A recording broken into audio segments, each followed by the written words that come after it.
Whenever you want to hit the road, Robert, go ahead. Okay, folks, I'll call this meeting to order, and the oldest Lions Club in the world will come to order. And if we would stand, we could say the pledge, and maybe I could get a volunteer. Who would like to volunteer? Leonore, you want to volunteer? Okay. Actually, she doesn't qualify. I do. I already a American citizen now. Oh, when did that happen? When did that happen? On July 6th. Oh, my goodness. Happy 4th of July then. Almost. Yeah. Okay. Well, I pledge congratulations. allegiance to the flag Flag of the United States of America America and to the republic for which it stands, one nation under God, indivisible, with liberty and justice for all. Now the pledge to the Texas flag. Honor the Texas flag. I pledge allegiance to thee, Texas, one state under God, one and indivisible. Yeehaw! Yeehaw, hook 'em. Very good. And if we could, we have some guests today. Program. No guests. Only our speaker, I believe, and Beth Guillot, if I'm not mistaken. She's a guest. I'm a new member. Oh, you're a new member. Sorry. Yeah. Member. My bad. She's a card carrying lion. She is. Yes, Carrion Lion is right. He's right. And just to catch you up, Leonore, another architect. Oh, yeah. my goodness. That's correct. We're almost up to a dozen. Yeah. Any Lord, other save guests? our souls. Beth, No, you no. need to unmute yourself if you can. Oh, yes. No other guests other No other than guests? Okay. speaker. Let me see now. Birthdays, Pardon me? birthdays. Oh, yeah, birthdays. Oh, yes, we have birthdays. Tommy Cowan has a birthday coming up on the 27th? 27. 27th, yes. Yeah. Happy And birthday. Fred Jinga has a birthday coming up on the 28th. Now, Okay. I'm not certain whether Fred is a card carrying lion or not. Mimi, would you know? Yeah, well, I don't know if he's a card carrying lion, but he's not a lion member of our club. He's been suspended as non-participant, but he might be. We haven't heard from him in a long time, but his plan was to become a member of the Lions Club in his state or city in Africa. So Oh. I tried to get him to become an affiliate member, but he wasn't sure that was a choice for him. Oh, okay, very good. Large for that matter. I thought we had another birthday, but I don't see one here. Okay. Now, maybe we could go into announcements, reports and so on. Is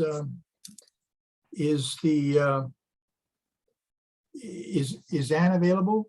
Could she give us a heads up on our clay shoot? Yes, Robert, thank you. Good. Let me give you a little report on where we are. We had a really good week last week. We got a premier sponsor. This is our top sponsorship, which we've never had before, and TAB Technologies is doing that. So that's wonderful news. We have 4 silver sponsors. We have 2 shell sponsors. We have 1 bronze sponsor. We have 7 teams and 7 station sponsors. And we picked up another team today. They haven't registered yet, but Chris McNally let me know that we have another team that he's recruited. So that would be 8 and 4 is 12, 13. We've got 14 teams that would be shooting on September the 9th. And I think that we are going to pick up a few more teams.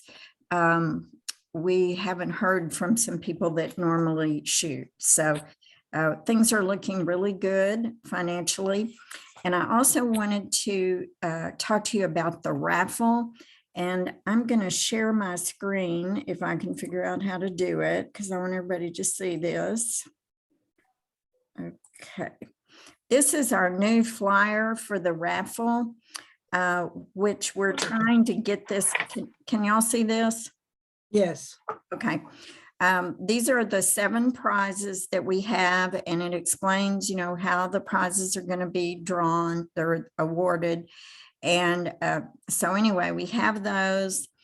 And this I'm trying to get on our website. I'm hoping Mark can figure out how we can post this and then sell tickets online. And Leonore, I'll send it to you, and I hope you can do something with it through social media. JDRF is putting it out on their social media. And right now we have 274 tickets either sold or out for sale, and that's out of 500. Last weekend, we were at McBride's and we sold $450 worth of tickets, and we will be at McBride's on September the 2nd, also selling raffle tickets. So the raffle is doing very well.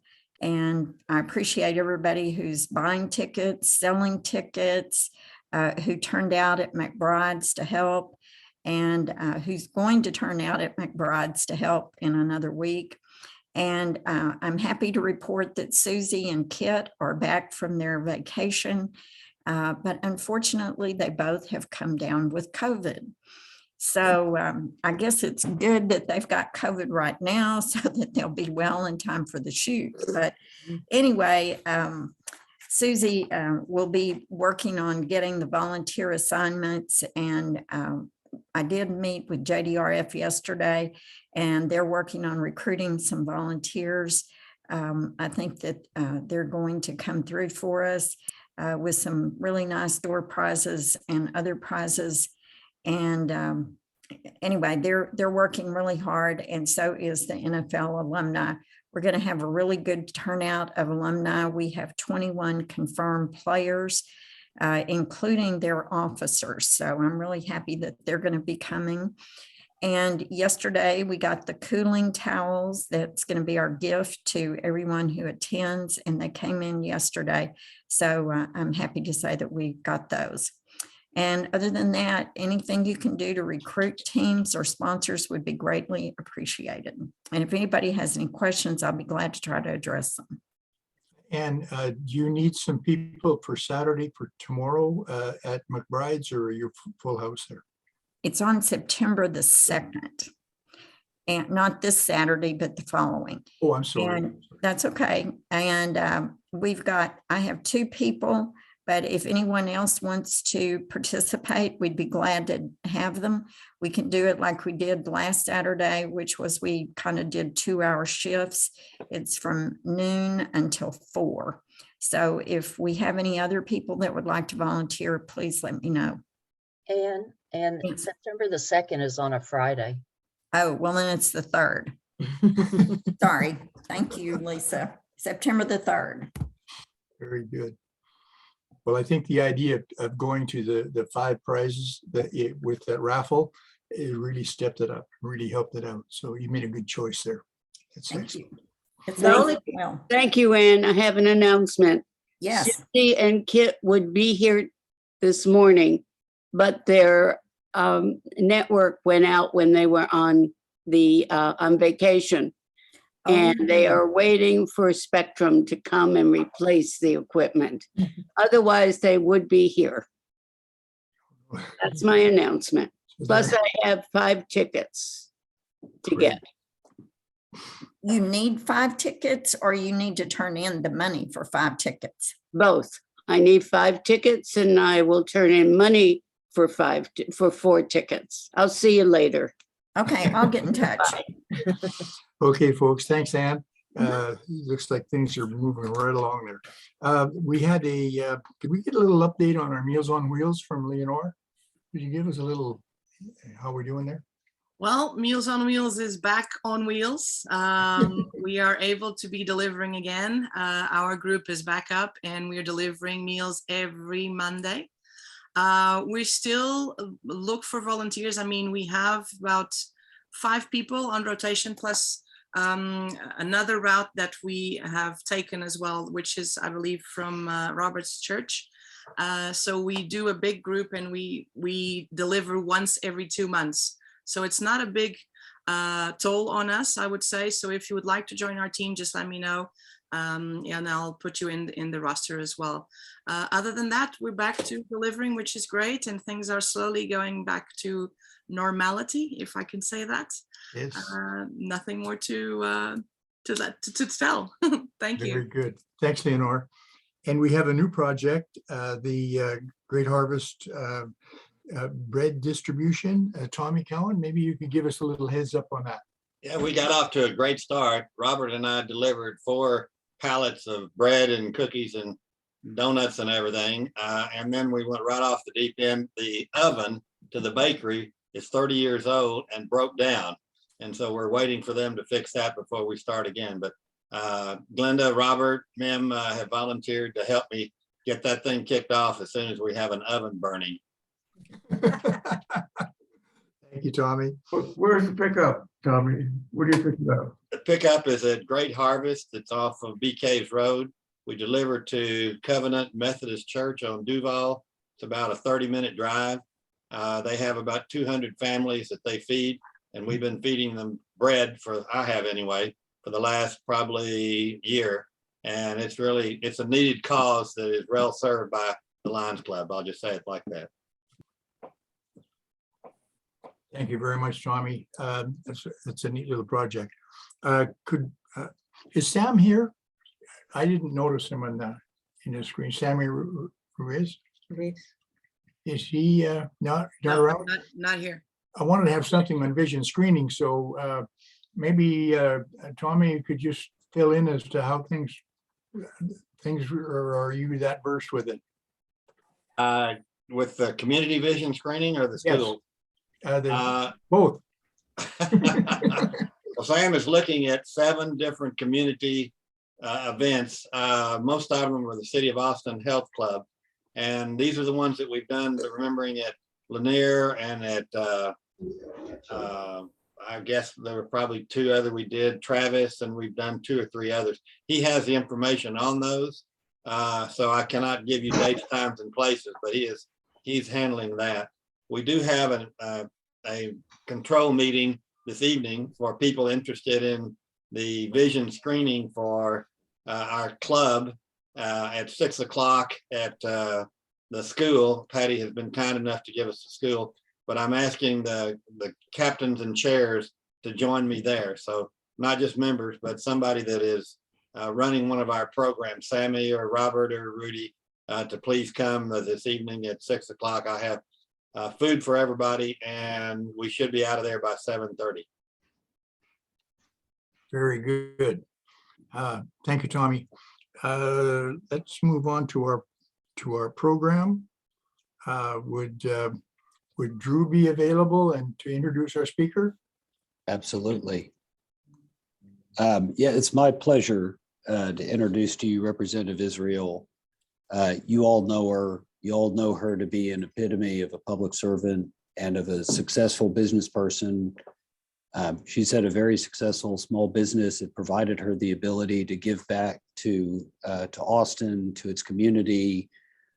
During the time that I was at the Austin Chamber, I got the chance to work with her in multiple ways. She was a tremendous business volunteer and worked on some of those tough issues that are important to the community, that are hard to solve, that have good intentioned people on different sides of an equation. And I found her both in her role as a volunteer and also in her role in 4 terms in the Texas legislature, even in issues that were very divisive, very difficult, very personal, that she always has been one to bring people together, to get them to reason together, to help bring down the temperature on very tense issues, and to search for solutions that are not only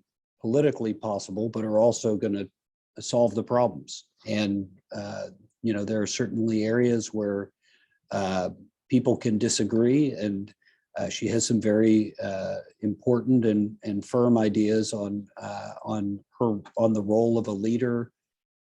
So we're really pleased that she's going to be able to join us today and share the lessons that she has learned in her time in public service and her views for the future of Austin. So I'm really pleased that she was able to make time today to join our Lions Club and share her vision. Thanks.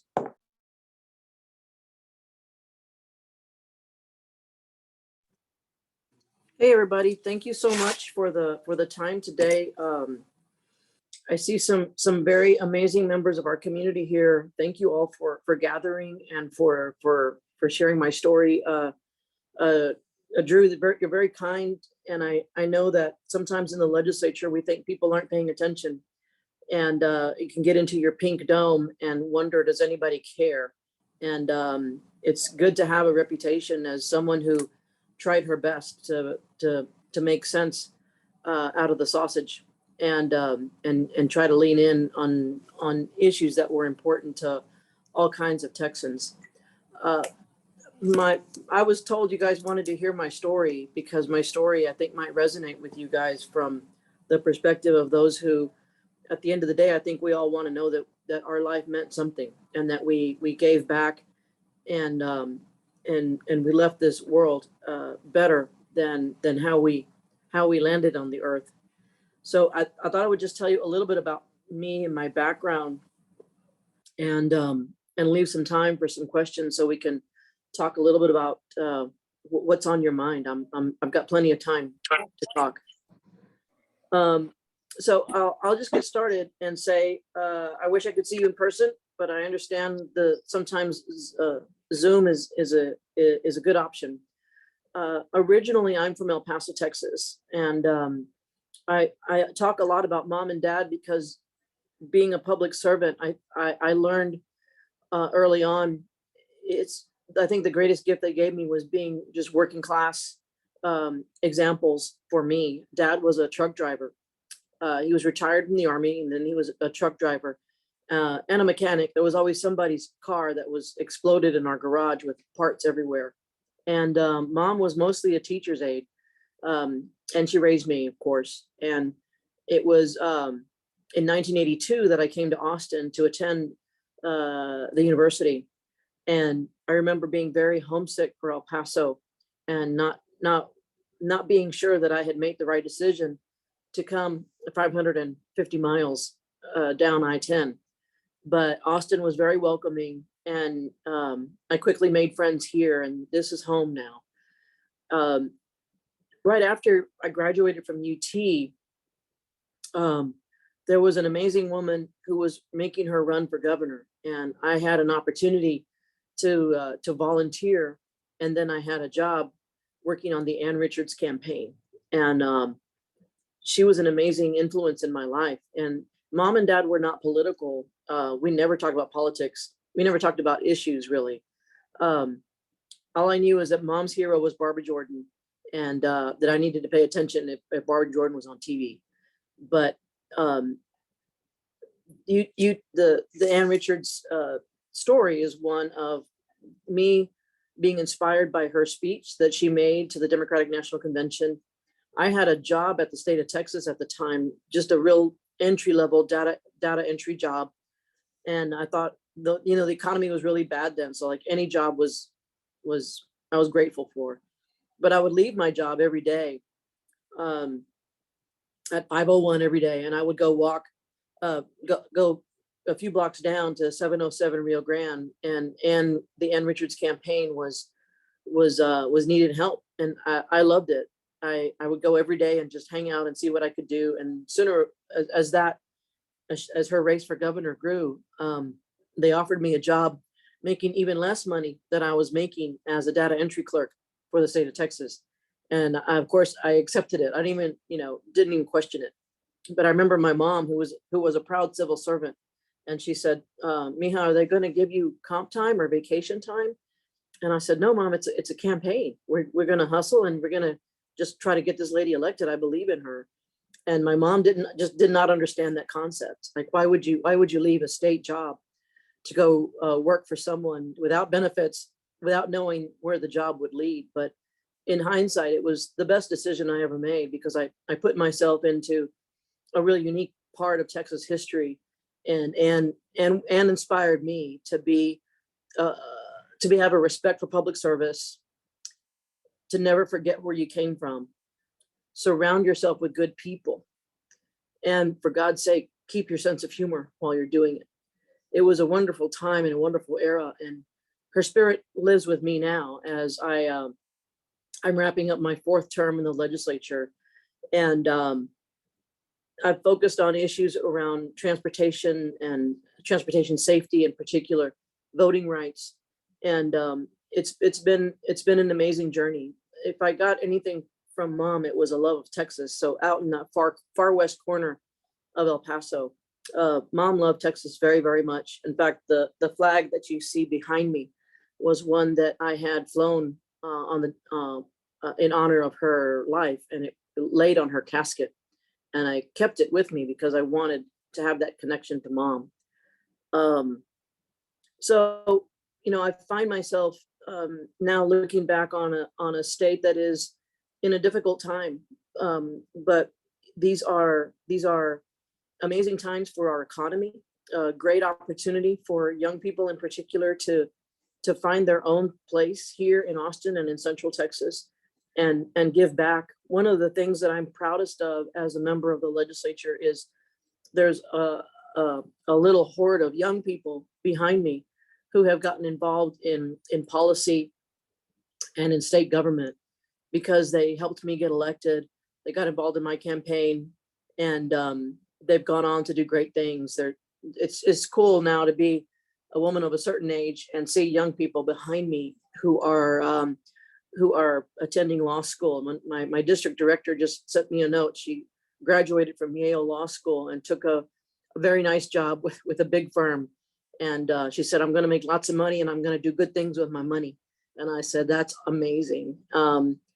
So, part of what I consider my legacy is I don't have kids, but I hope that there's a lot of young people behind me who are paying attention and involved and engaged because of me. And I want them to find their own voice and their own path. And I want them to do good things. When I remember when I volunteered on the Ann Richards campaign, I called my former professor, Sarah Weddington, and I said, Sarah, do you think you can get me into the Ann Richards campaign? Like, I want to go volunteer. And perhaps it was my Latino culture where I thought I needed permission to volunteer. But Sarah called the campaign and said, where do you send volunteers? And she gave me the name of Juan Barrientos. And it feels silly now after all these years that I want people to just come on in, but I felt like I needed somebody to open the door for me so that I could go and give my time as a volunteer. And Juan Barrientos and he's in New York City now, but all the friends that I made back then in that era are my friends to this day. So we still have stories about our time. So for me, it was a weird and different kind of path. And in fact, I became and started a real estate business because I knew that in order to give back to my community in many different ways, for nonprofits and for political interests that I had, that I needed the flexibility of having my own business so that I could control my time better. And being a realtor has been and being a political junkie has been a very different and unique combination for me. But at the end of the day, I am just a girl from El Paso, Texas, who tries to do good things. And I think I should probably leave it there and let you guys ask me some questions, perhaps about my legislative record or thoughts on Texas or thoughts on Austin as I lean into in the midst of a campaign to be the next mayor of Austin. But I'll go wherever you guys want to go with our conversation today.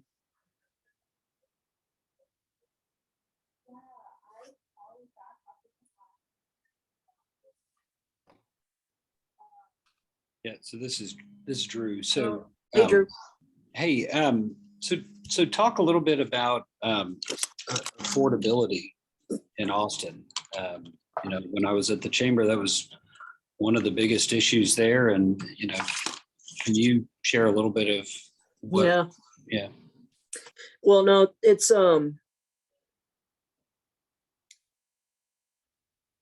the bottom line is I'm trying to calibrate my response between people are hurting and it's a bad situation and it's a crisis. Two, where there's a crisis, there's an opportunity for us to do something good.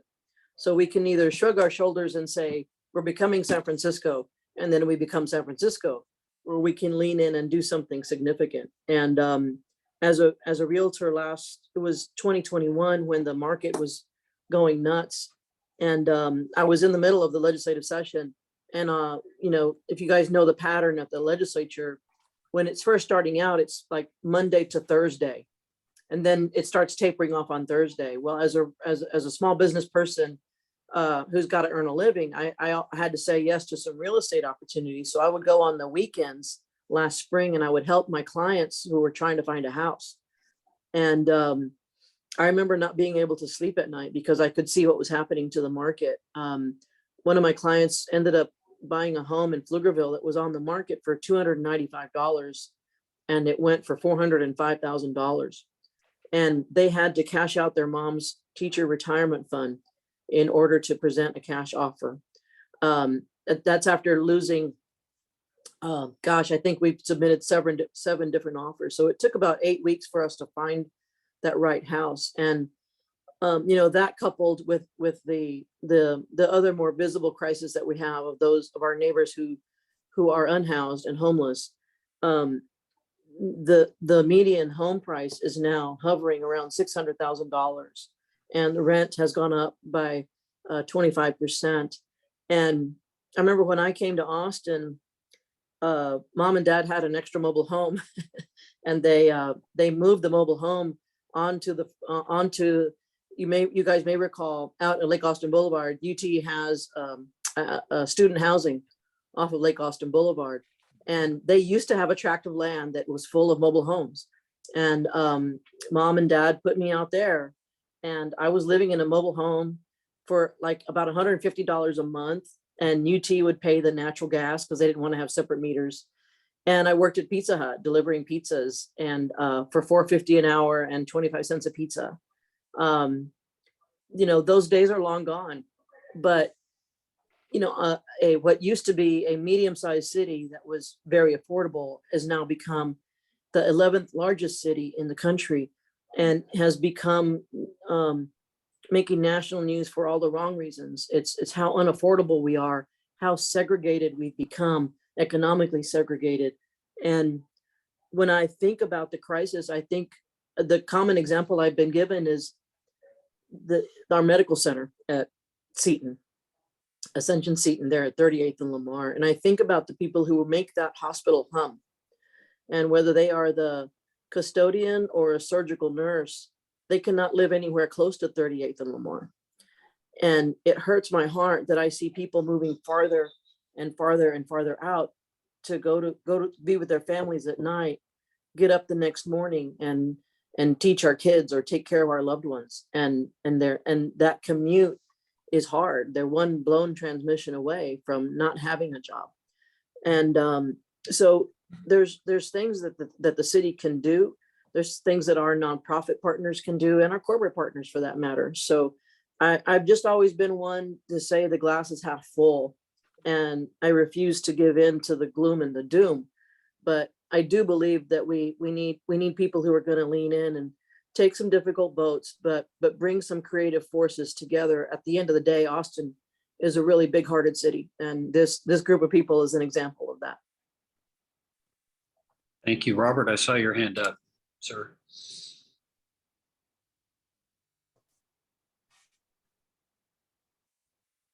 Hey, Gaylord. I see you. I remember we first met during your days as a realtor, but I just wanted to add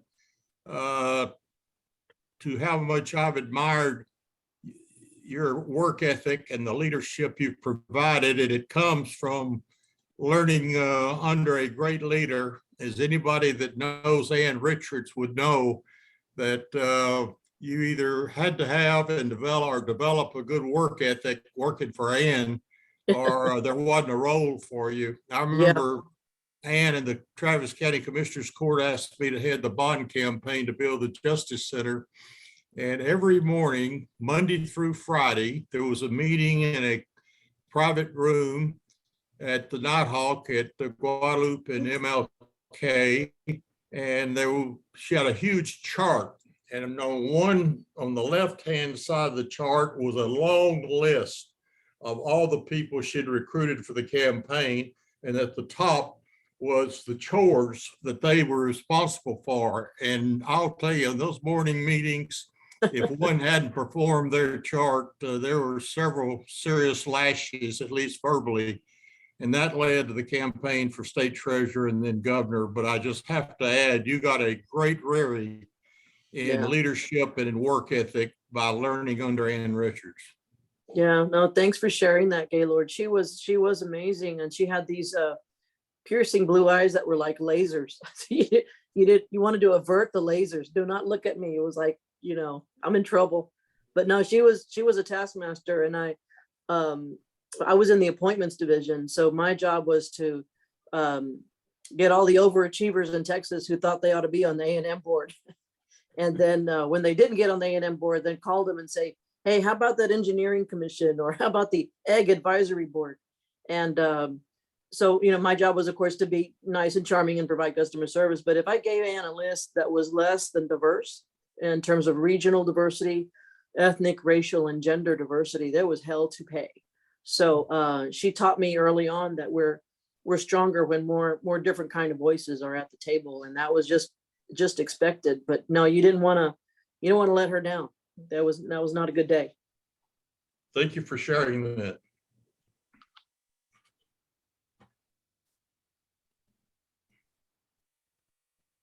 Looks like Mac wants to say something. Thank you.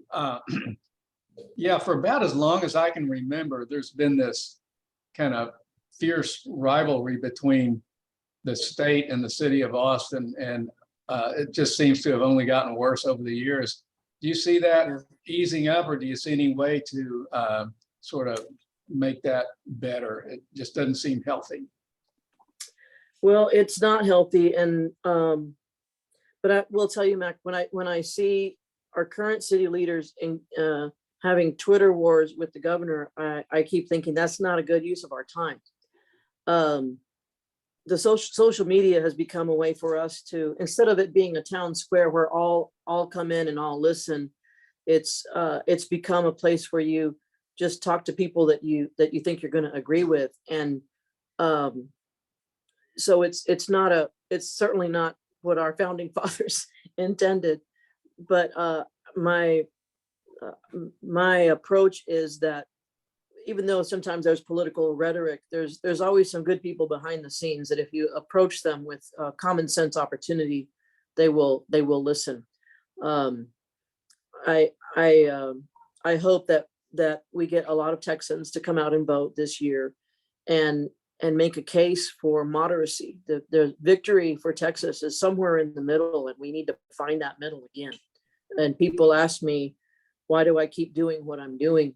And I say, because what's happening right now in politics is not normal. We're beating each other up over things that don't really have an impact to the average working men and women of Texas. We should have done more to fix the grid. We should have done more to help more people have health care. We should be doing more to respond to the environmental changes that are happening on the planet. But sometimes Austin can be its own worst enemy. I will admit the war that we had over the Uber and Lyft agreement was not necessary. So sometimes Austin can create its own problems, and then you become a piñata on the House floor, and that's not helpful for any of us. Robert? Hey, Mr. I like, This is Robert Martinez. I like the way you're working with people. My question is the overall vision, and you talked about that. And I know one of the things that I appreciate about Ann Richard was the vision that she had with education and how she really helped education. So now the city has a chance to work with the education system, and then the county and the institution of UT and ACC and the homeless. So how are you going to work that together? Yeah, no, thank you, Mr. Martinez. This is when I talk about, we can either be gloomy and doomy about where we are, or we can look for opportunities, and working with AISD on what used to be a school, or work with ACC, who has been buying real estate over the years and banking it, with the county who owns land. It's a great opportunity for us to work across those governmental barriers and say, what can we collectively do for the women and men who are driving this economy? They are musicians, they're bus drivers, they're teachers. And I'm excited for the opportunity to take a crisis and have something good come out of it. There are some really creative nonprofit organizations in this town who can do wonders, even with 4 or 5 acres. So the city owns 6,000 acres of land. AISD owns land. All of these government entities own land. And I know we work together in different ways with our budgets. Like a city of Austin helps AISD with pre-K, for example, helps them with playscapes and certain supports at the schools. But I'm excited to take this critical year and have some good things come out of it. Also, Austin is part of the regional counties, the 5 counties around there. You're gonna be working with them. Yeah, one of the reasons go ahead. Excuse me. My experience is that there are councils where they come together, either the counties, the district, but they're not very effective. So how are you going to make sure that they become very effective? Those councils that come together, those committees, or whatever you want to call them. What are your ideas on that? You know, I've found that there's a lot of good that can be handled by picking up the telephone and calling people and being personal with them. I suppose an example of how Austin stumbled from my perspective was it's a Williamson County example where they bought a hotel in Williamson County and then planned to reuse it for homeless individuals, but didn't bother to pick up the phone and call the commissioner's court in Williamson County. You know, we got to be good neighbors. We've got to be thoughtful. We may not always agree, but we should have open lines of communication. So my plan is to just be Celia and be as charming as I can be.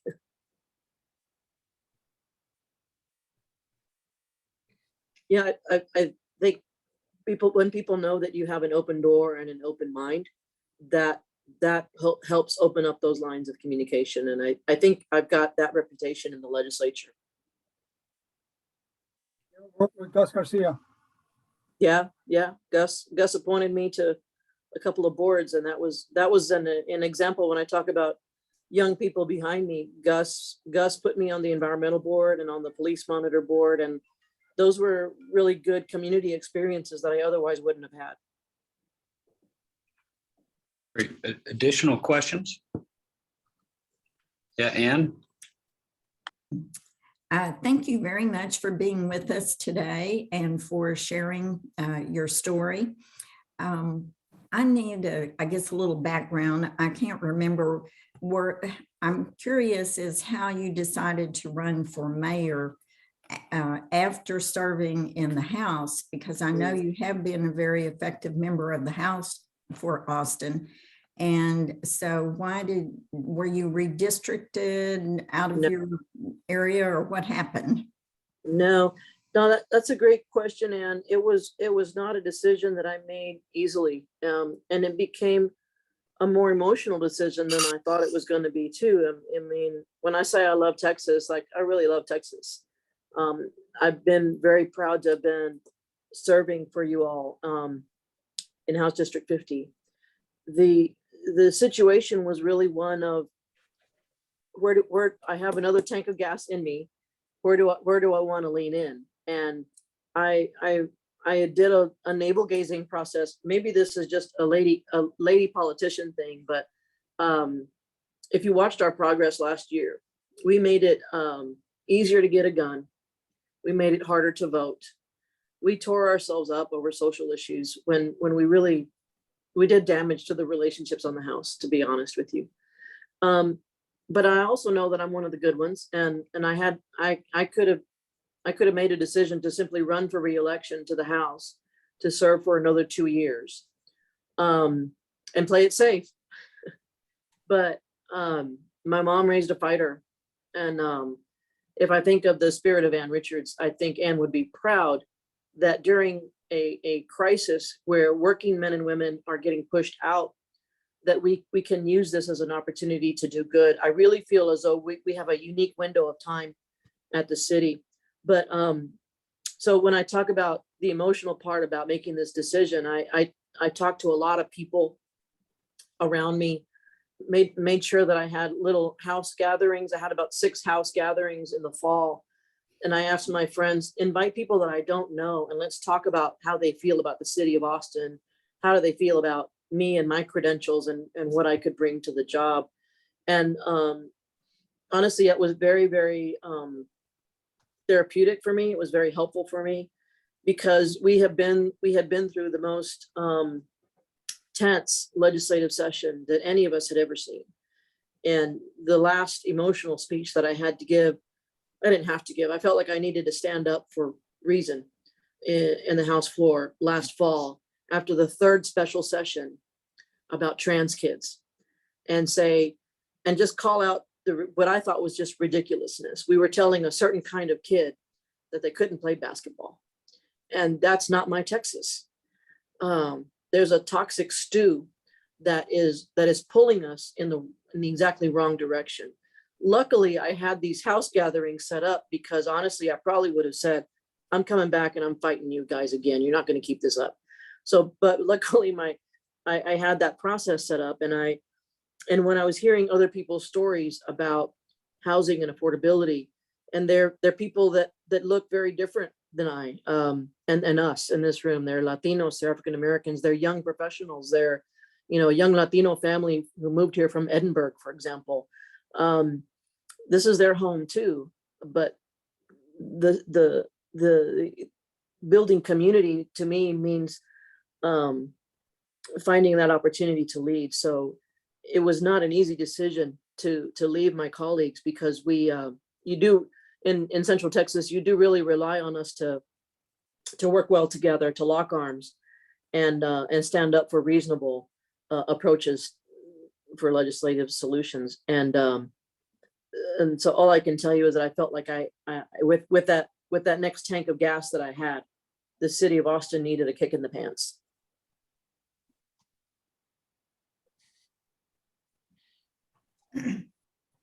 Mac, I'm looking to you for timing here, sir. I think Ann had a follow-up too. Yeah, I had a follow-up, if you don't mind. I know that one of the candidates in the in the race for mayor is talking about lowering taxes. And I really question how that's possible when we're one of the fastest growing cities in the United States. Our infrastructure is way, way behind our population. What do you have to say about the future of the city from a financial perspective for the taxpayer? And I think the best commitment that I can make is that because I was raised by working class parents, I believe I have a pragmatic approach to our limited resources. The market forces have been such that the wage increases have not kept up with the pace of the cost of, number one, doing business in Austin, and then the cost of housing in particular. I hope that we are able to look more creatively at how we do things with stuff that we do have control over. When we have a corporate incentive package, for example, let's get let's get some daycare support, some childcare out of it. Let's get some transportation solutions out of it. Childcare and transportation are such a big part of a family's budget that I want to be able to say that our local government can be a force for good. And as I've said on these corporate deals, we're the sexy girl at the dance at this point. So what are we going to do to create something that's more lasting and helpful to our working families?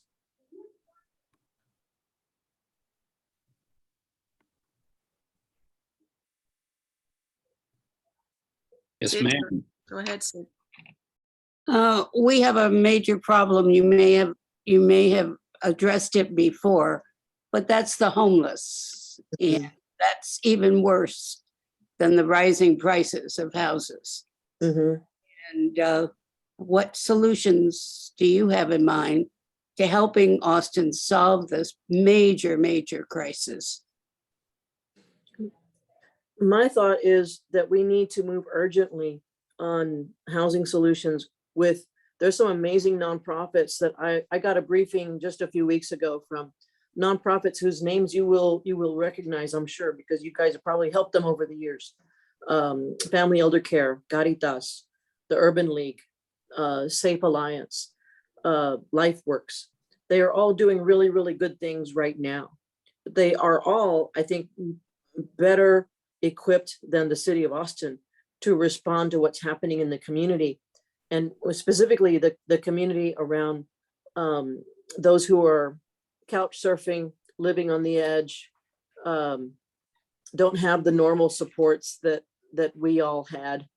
And so my thought is creative financing to speed up the process, because all of these organizations that I just mentioned all want to engage in that, what's called permanent supportive housing. It's somebody that may not be their permanent home, but they need a place to be clean. They need a social worker. They need a nurse. They need more attention. So there are places where those projects are in the works. Sometimes it's as simple as, this is going to sound really crazy, but we have people who finally get that permit to build something that is going to be impactful. And Austin Energy will say, well, okay, I know you need us to move 4 light poles, but it's going to take us about 3 years to do it. Austin Energy, in my journey, on this little political journey that I'm on, I hate to say it, they're just not responsive.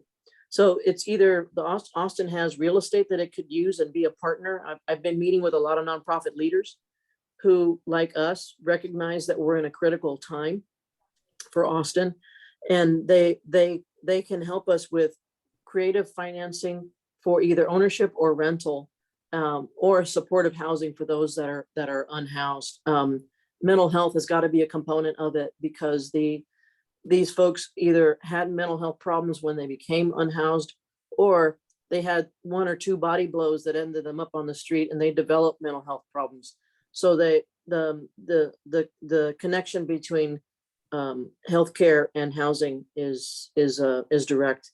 It's not easy, but we've got to be able to acknowledge that we can do something.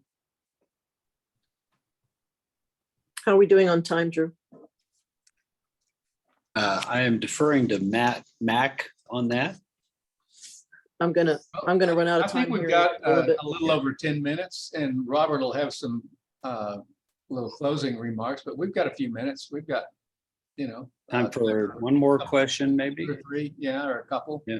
Okay. I saw Roberto had his hand up a minute ago. Yeah. Okay. Yes, sir. Talk about the housing. Now, the Texas criminal justice now has a reentry program for those that are coming out of prison. And there's money there to help them get jobs and help them temporarily. Or what do you know about that reentry program? I'm involved with that as a volunteer. There's a big population of people that are coming out of prison. A lot of them are veterans. A lot of them have been involved with drugs or mental health, like you talked about. So that's an area we need to address. What do you think about that? No, you're right, Mr. Martinez, that the reentry is important. I made a note so that I can look it up. Another population too they're not criminals, but the another population that has not gotten enough support. In fact, there's a federal lawsuit against the Department of Family and Protective Services. So there are kids who have been in foster care their whole lives, and when they turn 18, they're pretty much let go. That's it. And so reentry from criminal justice, reentry from a foster care system. I mean, how many of us made mistakes when we were 18 and had a normal family and friends to lean on? These kids have not had a for the most part, the studies have shown they have not had a good experience in foster care. So some of our, I think what you're pointing to, Mr. Martinez, is those of us for whom, if we know someone who is unhoused, it didn't have to be that way. They could have avoided that trauma in their life, to have the right supports to get into our community and be part of contributing back to back into our community. But thank you for bringing that up. Criminal justice has some money put to ACCs working with the criminal justice about training skilled workers and training, and they pay for the training. So there's an involvement there, and I want to see how the city can take on that and help also. And you're right, they're foster homes, and a lot of those are the young people in the juvenile criminal justice. A lot of them are there. Yeah. And Okay, time for one more question before we turn it back over to our program team. Well, shoot, if nobody else will go. Yes, sir. Just to extend the affordability issue, which, has a lot to do with the shortage and therefore cost of housing. So it's the supply and demand issue, and which has been an age-old problem. We tried to change the codes for more density, and that didn't work so good. It's almost like political suicide to jump into that, but that seems like that's where the crux of it is. So do you have any ideas? Yeah, I'm just woman enough to talk about it. There are things that we can do. These are not new problems. These problems have been with us for decades. Some of it is the permitting process at the city. It's bad. But some of it is also the city evaluates a 300-unit apartment complex the same way it evaluates a fourplex. That means site plan and 2 years of delay just to build a fourplex. So if I was Queen of Austin, I would say you can build a fourplex and have an accelerated site plan that doesn't involve 2 years of review like you would for an apartment complex. You could build 4 homes. So what we're basically doing is we're incentivizing building more big homes, because if you're in the business of building homes, you're going to say, well, I'm not going to wait 2 years for your site plan. I'm just going to build what the code will allow right now. And the code now will probably allow at least a big house, maybe a big house and a little house. We also need to allow for some flexibility. We just did ADUs in 2015, I believe. It was way too late, but we put real strict regulations around the ADUs. So if somebody wanted to preserve a house that's in the back of the lot, the city won't let them build another studio in the front of the lot. It's got to be in the back. So the city has not made the adjustments to what it needs to, especially as we grow Project Connect, our transit system, which we should have done decades ago. We wait until the real estate is really expensive, and then we do a mass transit program. I know some of you in this room have been around long enough to know our transportation systems are such that we kept saying, well, if we don't build it, they won't come. Well, they kept coming. And now our housing supply and our transportation supply are stretched to the limit, and our water supply for that matter. So if you go to celiafораustin.com and you click on Home for All, I put out six-part proposition with some testimonials on it. And I'm real proud of that. We talked to a lot of folks in that building space. I've been in that building space as a realtor, helping my clients with their building projects. And but now I feel as though it's also an equity discussion. We need to make sure that we've got housing for working class families, and that includes professionals like nurses. And if there's a shortage at 911 dispatchers, for example, is at a crisis point. We don't have enough 911 dispatchers. Some of these underlying issues go straight to housing and affordability.